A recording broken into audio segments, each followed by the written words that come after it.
ಕಾಂಗ್ರೆಸ್ನಲ್ಲೀಗ CM ಕುರ್ಚಿಗಾಗಿ ಜೋರಾಗಿದೆ ಜಟಾಪಟಿ. CM Siddaramaiah, DCM DK Shivakumar circus ಅನ್ನ ಮಾಡ್ತಾ ಇದ್ದಾರೆ. ಜಟಾಪಟಿ ಜೋರಾಯಿತು. ಚಳಿಗಾಲದ ಅಧಿವೇಶನ ಮುಕ್ತಾಯ ಆಯಿತು. ಈ ನಿಟ್ಟಿನಲ್ಲಿ ಸಿಎಂ ಡಿಸಿಎಂ ಮಧ್ಯೆ ಈಗ ಫೈಟ್ ಸ್ಟಾರ್ಟ್ ಆಗಿದೆ. ಸರ್ಕಸ್ ಶುರುವಾಗಿದೆ. ಒಪ್ಪಂದ ಸಂಬಂಧ ಸಿಎಂ ಸಿದ್ದರಾಮಯ್ಯ, ಡಿಸಿಎಂ ಡಿಕೆ ಶಿವಕುಮಾರ್ ಮಧ್ಯೆ ವಾರ್ ಕೂಡ ಆರಂಭ ಆಗಿದೆ. ಸಿಎಂ ಹೇಳಿಕೆ ಬೆನ್ನಲ್ಲೇ ಖಾರವಾಗಿ ರಿಯಾಕ್ಟ್ ಮಾಡಿದ್ದಾರೆ ಡಿಸಿಎಂ.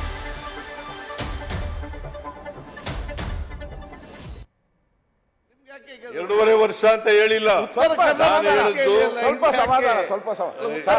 ಎರಡೂವರೆ ವರ್ಷ ಅಂತ ಇಲ್ಲ, ತೀರ್ಮಾನ ಎರಡೂವರೆ ವರ್ಷ ಅಂತ ಹೇಳೇ ಇಲ್ಲ. ಎರಡೂವರೆ ವರ್ಷ ಅಂತ ಹೇಳಿಲ್ಲ. ನಾನು ಹೇಳಿದ್ದು ಎರಡೂವರೆ ವರ್ಷ ಅಂತ ಇಲ್ಲ, ತೀರ್ಮಾನ ಇವತ್ತು ಸಿಎಂ ಅವರು ಅಧಿವೇಶನದಲ್ಲಿ ಮಾತಾಡಬೇಕಾದ್ರೆ ಒಂದು ಮಾತನ್ನು ಹೇಳಿದ್ರು.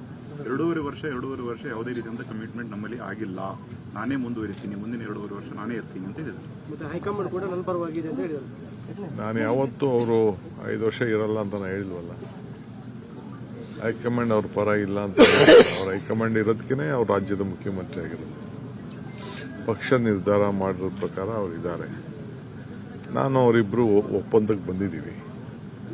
ನಮ್ಮ ಹೈಕಮಾಂಡು ಒಂದು ಒಪ್ಪಂದಕ್ಕೆ ತಂದಿದೆ. ಆ ಪ್ರಕಾರ ಇಬ್ರು ಮಾತಾಡಿದ್ದೇವೆ, ಇಬ್ರು ಅನೇಕ ಬಾರಿ ಹೇಳಿದ್ದೇವೆ. ಆ ಪ್ರಕಾರ ಇಬ್ರು ನಡ್ಕೊಂಡು ಹೋಗ್ತೇವೆ. ಬದಲಾವಣೆ ಏನು ಆಗಲ್ಲ ಅಂತೀರಾ ಸರ್ ಈ ಸದ್ಯಕ್ಕೆ? ಸಿಎಂ ಬದಲಾವಣೆ, ರಾಜ್ಯದಲ್ಲಿ ಸಿಎಂ ಬದಲಾವಣೆ ಚರ್ಚೆ ಬಹಳಷ್ಟಿದೆ. ನಿಮ್ಮ ಶಾಸಕರು ಅದು ನೀವು ಅದಕ್ಕೆಲ್ಲ ಚರ್ಚೆ ಮಾಡ್ತಾ ಇದ್ದೀರ ಹೊರತು ನಮ್ಮಲ್ಲಿ ಯಾವ ತರದ ಸದ್ಯಕ್ಕೆ ಯಾವ ಚರ್ಚೆನೂ ಇಲ್ಲ. ಪಕ್ಷ ಏನ್ ಹೇಳ್ತದೆ ಹಂಗೆ ನಾವೆಲ್ಲ ಸೇರಿ ನಡ್ಕೊಂಡು. ಮಾಹಿತಿ ನೀಡಿದರೆ ನಮ್ಮ ಪ್ರತಿನಿಧಿ ಹರೀಶ್ ನೇರ ಸಂಪರ್ಕಕ್ಕೆ ಜಾಯ್ನ್ ಆಗಿದ್ದಾರೆ. ಹರೀಶ್, ನೋಡ್ತಾ ಇದ್ದೀವಿ ಸಿಎಂ ಹೇಳಿಕೆಗೆ ಡಿಸಿಎಂ ಡಿಕೆ ಶಿವಕುಮಾರ್ ಟಕ್ಕರ್ನ ಕೊಟ್ಟರು. ನಾನು ಯಾವತ್ತೂ ಹೇಳೇ ಇಲ್ವಲ್ಲ ಅವ್ರು 5 ವರ್ಷ ಸಿಎಂ ಆಗಿರಲ್ಲ ಅಂತ ಅನ್ನೋ ಮಾತು.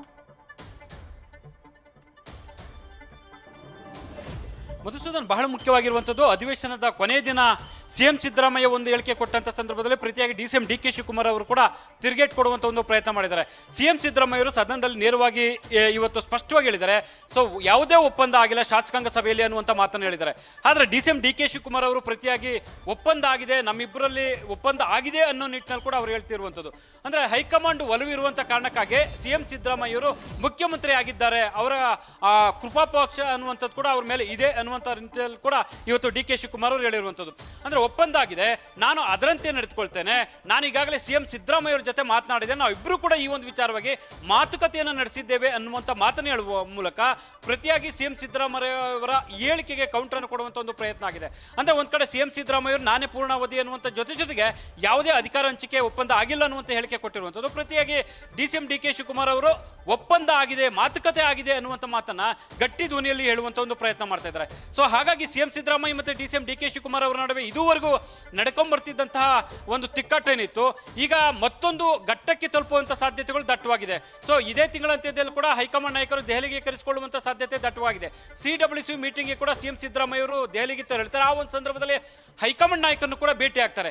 ಹಾಗಾಗಿ ಇದಕ್ಕೂ ಮೊದಲು ಸಿಎಂ ಮತ್ತೆ ಡಿಸಿಎಂ ಇಬ್ಬರು ಕೂಡ ಅಧಿಕಾರ ಹಂಚಿಕೆಗೆ ಸಂಬಂಧಪಟ್ಟಂಗೆ ಪರಸ್ಪರ ಮಾತನಾಡಿರುವಂಥದ್ದು, ಹೇಳಿಕೆ ಕೊಟ್ಟಿರುವಂಥದ್ದು, ಇದು ವೈರುಧ್ಯಕ್ಕೆ ಕೂಡ ಸಾಕ್ಷಿಯಾಗಿರುವಂಥದ್ದು. ಸೊ ಮುಂದಿನ ದಿನಗಳಲ್ಲಿ ಇದು ನಿಜಕ್ಕೂ ಕೂಡ ಹೈಕಮಾಂಡ್ ನಾಯಕರು ಸುಲಭವಾಗಿ ಬಗೆಹರಿಸುವಂತ ಸಾಧ್ಯತೆ ಇದೆಯಾ, ಅಷ್ಟು ಸುಲಭವಾಗಿದೆಯಾ ಅನ್ನುವಂಥ ಪ್ರಶ್ನೆಗಳು ಕೂಡ ಸಹಜವಾಗಿ ವ್ಯಕ್ತ ಆಗ್ತಿರುವಂಥದ್ದು. ಈ ಹಿನ್ನೆಲೆಯಲ್ಲಿ ಇವತ್ತಿನ ಈ ಬೆಳವಣಿಗೆ ಸಾಕಷ್ಟು ಕೂಡ ಕಾಂಗ್ರೆಸ್ ಪಾಳ್ಯದಲ್ಲಿ ಒಂದಷ್ಟು ಸಂಚಲನಕ್ಕೆ ಎಡೆ ಮಾಡಿಕೊಟ್ಟಿರುವಂಥದ್ದು. ಮಧುಸೂದನ್, ಧನ್ಯವಾದ ಹರೀಶ್ ನಿಮ್ಮ ಮಾಹಿತಿಗೆ. ನ್ಯೂಸ್ ಫಸ್ಟ್ ನಿರ್ಭೀತಿಯಿಂದ ನಿಮ್ಮ ಪರವಾಗಿ.